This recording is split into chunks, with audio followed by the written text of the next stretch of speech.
लेकिन भगवान का स्वभाव है एक बार जीव श्री कृष्ण के शरण में आ जाए, भगवान भूल कर भी उसका दोष नहीं देखते। यद्यपि उसमें दोष रहता है फिर लेकिन कृष्ण दोष नहीं देखते। ये कृष्ण का स्वभाव है। जन अवगुण प्रभु मानन काऊ, अपने जनों के दोष देखते हुए भी नहीं देखते। फिर भगत कहता है कि अरे आपका जन बड़ा पापी है, भगवान देखते ही नहीं। तो भगत कहता है कि वो पाप भोगेगा कौन? तो जो देखेगा वो भोगेगा। भक्तों का जो दोष देखेगा वही भोगता है, भगवान का भक्त नहीं देखता। इसीलिए भूल कर भी भक्तों का दोष भूल के भी नहीं देखना। यदि देखना कि भगवान के भक्त में दोष भी है तो सब गीता में भगवान कहते हैं अरे दोष भी है तो चिंता मत करो, जल्दी वो महात्मा बनने वाला है। क्षिप्रम भवति धर्मात्मा शश्वत शांति निगच्छति कौन्तेय प्रतिजानाहि न मे भक्त प्रणश्यति। भक्त में यदि कदाचित दोष दिख भी गया तो ये मत सोचो जैसे पंखा है, पंखा का अभी स्विच ऑफ कर देंगे फिर भी चलता रहेगा, लेकिन ये कट गया है, बंद होने वाला है। उसी तरह महात्मा में पूर्व संस्कार बस कुछ दोष दिख भी गया तो खबरदार, एक बार भी हाथ मत उठाना। नहीं तो हाथ उठाने वाले क्या हो गए थे? ब्रह्मा जी अपनी बेटी के पीछे दौड़ गए और जो जो देखा सब राक्षस हो गया। ब्रह्मा जस के तस, उनको कुछ बिगड़ा नहीं। भक्त में यदि कुछ दोष हो भी गया तो चिंता मत करना, उसका देखना मत, देखने वाला मारा जाता है, भक्तों को कुछ बिगड़ता नहीं। ये भगवान का स्वभाव है। मेरी त्रुटि मेरे दोषों को तुमने देखा नहीं कभी, दिया सदा देते न थके तुम, दे डाला निज प्यार सभी। ये भगवान का है। कभी भी एक बार शरण में आने की जरूरत है। एक बार कोई आ जाता है, सकृत देव प्रपन्नाय तवास्मित याचते, एक बार आकर के कहता है हे नाथ मैं आपका हूं, बस इतना कह देता है। भगवान भी अपने दोनों हाथ उठाकर कहते हैं बेटा तुमको किसी से भय नहीं, अभयम सर्वभूतेभ्यो ददाति मे तत्व्रतम। ऐसी ताकत किसी में नहीं है, न शिव में है, न ब्रह्मा में है, न किसी मनिस्टर में। मनिस्टर को आप कह देंगे कि मैं तेरा हो गया तो क्या करेगा वो? देखता है इलेक्शन के बाद। यही है। लेकिन भगवान के एक बार भी शरण में आ जाए, यही है। तब भी कहते दे न सका मैं तुमको कुछ भी है प्यारी। सारा प्यार देने के बाद भी भगवान का स्वभाव है, सब कुछ देने के बाद भी लगता है मैं कुछ दिया नहीं। श्री गौरांग महाप्रभु कहते थे एक बार हरि बोलो और हमको खरीद लो। ऐसा कोई दयालु हैगा? ऐसो को उदार जग माही, बिनु सेवा जो द्रवहि दीन पे, राम सरिस को नाही। ऐसा कोई दयाल नहीं होगा। वही ठाकुर जी यहाँ प्रियालाल दिव्य विहार चल रहा है। जितना किशोरी जी को सुख मिल रहा है उसे करोड़ गुना सुख ललिता दी सखियों को मिल रहा है दर्शन देकर। यही है। और राधा रानी के चरण कमल पर प्यारे श्याम सुंदर गिर कर कहते हैं तुमसी शील गुणवती तुम ही, मैं तुम पर हूँ बलिहारी, क्या मैं कहूँ प्राण प्रियतम से, देख ल जाती अपनी ओर। ये गोपियों का प्यार है महाराज। ये गोपी का प्रेम क्या है कि सब कुछ देने के बाद भी कुछ नहीं दे पाती हैं। इसी को कृष्णदास कविराज गोस्वामी पाद कहते हैं सहज गोपीर प्रेम न है प्राकृत काम। लगता है कि ये प्राकृत काम है। काम क्रीड़ा सम्मतार नाही काम नाम। इसलिए कभी कभी शास्त्रों में गोपियों को प्रेम को क्या कहा गया है? काम। लेकिन समझना काम नहीं है। पुराणों में लिखा गया है प्रेमैव गोप रामाणाम काम इत्यगमत प्रथाम। गोपियों के दिव्य काम को ही, प्रेम को ही काम कहा गया है। इसीलिए गोपियों की चरण कमल की आराधना कौन करता है? उद्धव। उद्धव कौन है? शिव, ब्रह्मा इत्यादि। वंदे नंद ब्रजस्त्रीणाम पादरेणुम अभीक्ष्णसः। बार बार उद्धव जी गोपियों के चरण कमल में प्रार्थना करते हैं, गोपियों को प्यार कर। अब बता रहे हैं गोपियों का प्यार क्या है। निजेंद्रिय सुख हेतु कामेर तात्पर्य। देखो भाई, काम का परिभाषा इतना सुंदर कहीं किसी पुराण में नहीं है, किसी शास्त्र में नहीं है जितना यहाँ पर वर्णन किए हैं। काम का अर्थ क्या होता है? हमारा यदि ठाकुर जी को देखने में इस आंख को सुख मिल रहा है तो इसको काम कहते हैं। हम देख रहे हैं केवल कृष्ण सुख के लिए। अच्छा, यहाँ से मथुरा कितना नजदीक है, लेकिन गोपियां गई नहीं कि हमारे जाने से प्यारे को कष्ट होगा। रो लेती थी लेकिन गई नहीं। यही प्रेम है, अपने प्यारे को जिसमें सुख मिला मैं वही करूं। गोपियों का यही गोपी भाव है। दूर करो ठुकराओ चाहे प्यारे घर से निकलाओ, खूब सताओ पर मुझको मन से न कभी तुम बिसराओ। यही प्रेम है। हम तुझको सुख देना चाहती हैं। यदि हमारे दुख से तुझको सुख मिलता है तो करोड़ों दुख में हम पड़ी रहोगे लेकिन तुझको आह भी नहीं करेंगे। यही है गोपी प्रेम। कृष्ण सुख तात्पर्य गोपी भाव मर्म। गोपी भाव का मर्म ही है कि केवल तत्व सुखे सुखित्वम, केवल प्राण प्यारे का सुख है, वही है। निजिंद्रिय सुख वांछा नाही गोपिकार, कृष्ण सुख दीते करे संगम विहार। ऐसा कोई है मुंह में रसगुल्ला डाल ले उसका रस न ले? ये गोपी भाव है लेकिन उस रस नहीं ले रही है। इसका प्रमाण भागवत में है। यत्ते सुजात चरणाम्बुरहोस्तनेषु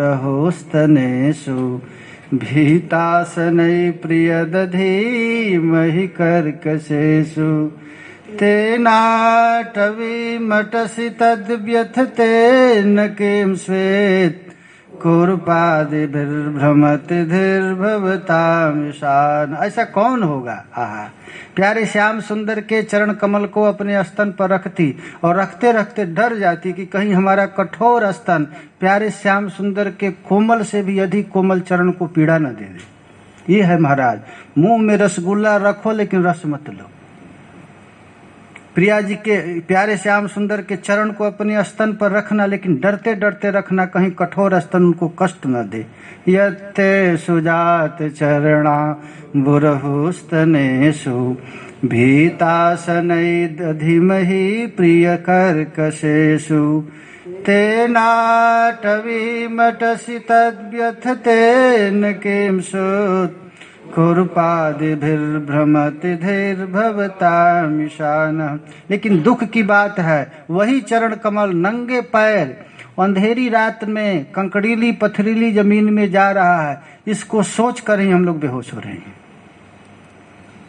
इसे ही गोपी भावामृत जार लोभ है। देखो भाई, इसको प्राप्त करने का उपाय यही है। यदि कदाचित किसको इस भाव की लोभ हो जाए, वेद धर्म लोक त्यजी से कृष्ण भजाए। बस तन धन जन का बंधन छूटा, छूटा भोग मोक्ष का रोग, धन्य हुई मैं प्रियतम पाकर। ये गोपी भाव है। सही गोपी भावामृत जार लोभ है। अपने सुख की कतई इच्छा न रखना ही गोपी भाव है। वह हमको स्वर्ग मिले या नरक मिले कोई परवाह नहीं। इसी को प्रबोधानंद सरस्वती पाद कहते हैं। वैकुंठे नरके थवा मम गति, नान्यास्तुरा धाम बिना। यदि हमारा कर्म वसात हमको नरक मिल जाए कोई गम नहीं, वैकुंठ मिल जाए कोई गम नहीं, लेकिन राधा रानी को छोड़ेंगे नहीं। यही है। रागानुगा मार्गे तार भोजे जी जौन, श्री जौन पाए ब्रजे ब्रजेंद्र नंदन। उन गोपी भावामृत लेकर के जो श्री कृष्ण का भजन करता है वही प्रियालाल के दिव्य विहार में प्रवेश कर सकता है। ब्रज लोकेर कौन भाव लैया जेई भजे, भाव जोग देह पाइया कृष्ण पाए ब्रजे।